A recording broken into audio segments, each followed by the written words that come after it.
fjalë të ëmbla për të ëmblën time, gruan time. Nuk ka fjalë më të ëmbël se sa fjala dashuri, fjalë që ja thu dhe ja shpreh gruas tënde. Vetë prezenca e saj është dashuri, është ëmbëlsi. Të kesh grua është nder dhe respekt për ty.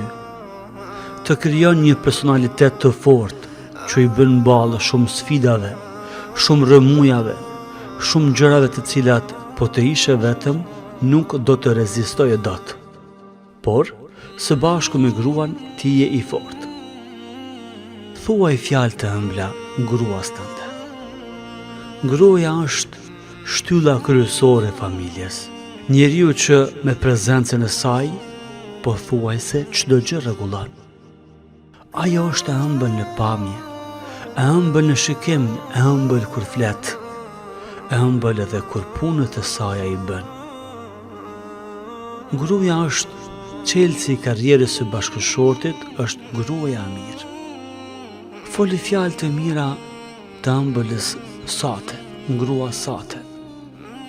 Mos e nënvlerëso prezencën e saj, bukurinë e saj, punën e saj, por ji ai që e kupton, e vlerëson dhe nderon. Mos lakmon në jetrat e të tjerëve, në jetrat e njerëzve të showbizit, biznesit, kulturës, sportit e kështu me radhë. Jo, mos të duket që gruaja apo X personi në muzikë apo në aktrim është më e bukur se gruaja jote.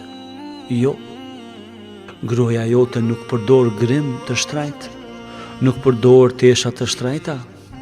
Gruaja jote është ajo natyralja, siç e ka krijuar Allahu, ashtu ti po e shijon. Andaj mos lakmo tek të tjerët. Thuaj i fjalë të ëmbla bashkëshortes tënde e cila e la familjen erdhi tek ti. Thuaj fjalë të ëmbla bashkëshortes sate e cila përkundër angazhimeve të veta personale, punëve të shtëpisë, kujdesit ndaj fëmijëve, kujdesit e punëve të tjera që i ka, prap të pret, e gëzuar, e buzëqeshur kur ti kthehesh nga puna. Thuaj fjalë të ëmbla bashkëshortes njeriu që gjithmonë merakoset për ty, merakoset dhe pyet e interesohet për ty, për shëndetin tënd, për jetën tënde, për familjen tënde, për pasurinë tënde. Kjo është ëmbla jote, gruaja jote. Mos prit që një ditë ta humbasësh e pastaj të vijë në mend se sa e vlefshme është prezenca e saj. Jo, është shumë vonë, tepër vonë. Por nderoje, respektoje dhe vlerësoje prezencën e saj derisa ajo është gjallë. Respektoje dhe shprehi dashurinë e saj.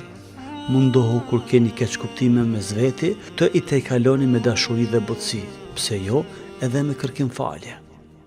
Thuaj i fjalë të ëmbla njeriu që e la familjen, sakrifikoi gjithçka për të ndërtuar ty dhe karrierën tënde, për të respektuar ty dhe familjen tënde.